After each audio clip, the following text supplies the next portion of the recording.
He started off his term, his net approval rating among voters under the age of 30 at plus 10 points. Hey, that's pretty gosh darn good. But you come over now, according to CBS News, YouGov, this isn't falling into the water. This isn't going under seas. This is going into a deep, dark, black hole. Okay, Harrington found a new way. I thought he was gonna go with the Titanic there, or adios amigos, but no, we got the black hole. But black hole, sinking with the Titanic, whatever it is. Donald Trump's polling amongst young voters, which I was told he's doing great with because he gets the TikToks, everybody, and he's got Joe Rogan on him. And everybody knows 15-year-olds love Joe Rogan. No, it turns out he's doing badly. He's lost 56 points, which I didn't even realize you could do that in a year. Like, how is it possible? Like, how tapped into the news are these people that they could change their view on Donald Trump so much? But they have. So Gen Z, they're done. Adios amigos. They're done with Donald Trump. But he's got bigger issues than just the demographics. He's got policy issue area problems too, as Harrington describes. Any sense of why? What issues may be driving it? Look, we've been talking about it. You were talking about it last segment with Mr. Matt Egan. It's the economy, stupid. I mean, just take a look here. Age 18 to 29 on Trump and the economy. Back in October of 2024, who did those under the age of 30 trust? Harris or Trump? It was Trump by 10 points, according to the Marquette University Law School poll. Look at where his net approval rating is now on the economy. Minus 52 points. Yeah, look, so this is objectively good news. We want him to do poorly in the midterms. Obviously, that might add some sanity to DC, so that's good news. But this is so much better news than just the result because it's substantive and it proves that people are paying attention. I was so worried about apathy after the election, particularly amongst young people, which are already facing so many issues and all that. And we know the algorithm is designed to distract them, but no. They're not distracted. They're paying attention. And he did it to himself. He didn't just inherit this. He made what he inherited even worse through his own decisions, which were stupid and corrupt and were never designed to actually succeed. And so thank God people were paying attention and they see how readily he's screwed them over. And hopefully now they'll go out and vote in the midterms. Jayar, what do you think? That is the question. That was my next thought. So they understand it, they see it. Whatever it is they saw before, that's the question I'd love to see. Because not for the sake of, we know there's the I told you so's and how's that vote going for you? I get all that and I enjoy it to a degree myself. But how do we then move after this? After we understand everything that's been happening, after we understand all the things that he lied about and continues to lie about, and even up to the midterms, bro, that's a long time. That's based off of, look, just this year, how much destruction he's caused. How much more destruction can he cause up into the midterms of next year before people actually get their grasp on things? So even voting by the midterms, I feel like that's such a long stretch away. And how much more destruction, how many more people's lives can be destroyed and even not really have anymore by that point. He's a destructive nature. He's a murderous person. He's a criminal in the White House. So as we just dislike him, why do we dislike him? Are we gonna fall for this again? Are we gonna continue to see him appoint more criminals and cover up more things, destroy more entities, destroy people's businesses and their lives? As we see it happen, I just want more action. I get there's people in the streets and we're upset. How do we then move to that next step of making sure we mitigate his effect on this country? That's the most important thing right now. It is, no, 100%. And we have to do that. We have to have good candidates running on good policies. We have hopefully people to have learned something from Mamdani, apply it, in its own way in different areas. You're totally right. We need the next steps. But before we do that, Trump has an idea. Maybe this will turn things around. Maybe this will get him out of the black hole, which I don't think is possible physically, but we'll see what he can do. Here is Scott Bessent to talk about Trump's new plan. In essence, it is a trust fund. It is a piece of the American economy for every child, and they will be able to take it out when they're 18, or they can convert it to a more IRA type program and keep it for their retirement. So there won't be the restrictions I mentioned there about how they use the money? No. Okay, so that is Scott Bessent. Don't worry about all this stuff. Inflation, wages aren't going up, jobs are terrible. You're gonna be replaced by AI or a Tesla bot or whatever if you can never make it work. Don't worry about that. We got this plan.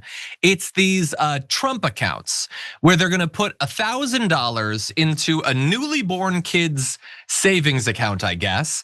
That'll go into Wall Street, as I've been pointing out recently. That's their answer to literally everything, is just give more money to Wall Street. But okay, it's $1,000 for a kid. And then when they're 18, they can take it out and then they're made in the shade. But the issue with that is that you generally expect, they say, an account will double in 7 years in the stock market. It goes up, goes down, but doubles in 7 years. Okay, so it doubles. They're gonna be 8. Okay, so it doubles 2.5 times. So they have $4,000. What? You gonna open a business? You gonna buy a hover car? Like, it's something, I guess. It's not gonna radically change their lives, and it's 18 years in the future. Let alone when he says you can keep it in there and you can retire on it. Great, I want more people to save for retirement. That's a plan 65 years in the making. We're suffering now, Scott. This isn't enough. I know that you've got billions of dollars or whatever, but the rest of us could use some help. And the voters are telling you we need help on a time scale measured in months, not decades. And so this is, as everything coming out of the Trump administration is, it is boneheaded and elitist and disconnected from reality and insulting in scope and scale and even in purpose. Because again, it doesn't really even help you out after 18 years, but it injects a bunch of money into Wall Street, artificially props up stock prices. It helps them immediately and not hypothetically. That's how it always works with them. And not even Fox News is buying it. Fox host Joey Jones, who will probably be like Secretary of Veterans Affairs in 2 years or something, says, but that's 18 years at best down the road. Totally says they've got to find the quick wins quicker. And I don't know where they are because I'm not an economist, but people do feel like buying a vehicle and a home is still expensive, which it totally is.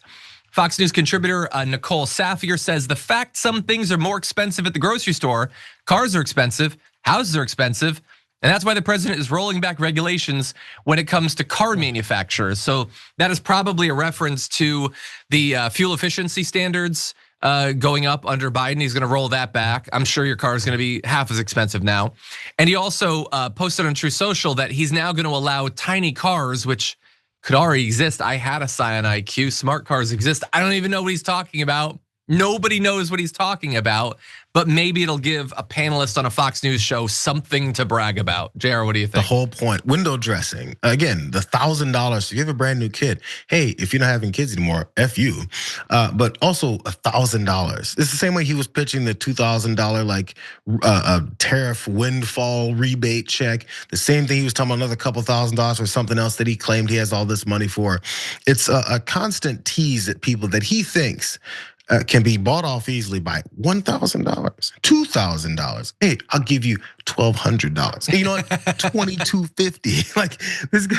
It's always that. It's always $2,000. Like as long as you put it in the 4 figures, I mean, the American people are gonna lose their minds. And by the way, if enough American people lose their minds and somehow congratulate and apologize and love this guy over $2,000, I think it's pretty stark that that little amount of money is something that they think folks are so desperate to get their hands on that they're willing to flip completely their entire reality for his sake over a couple $1,000. That means they're super desperate. Why they're super desperate is because your economy sucks, because you're destroying people's lives to this degree. And by the way, none of it is even gonna happen.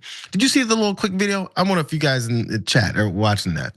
You guys see the video of the billionaire who was a part of this partnership, he and his wife, talking about this $1,000 that they're gonna do to invest. They look like, like robots. Their eyes don't close. They all do.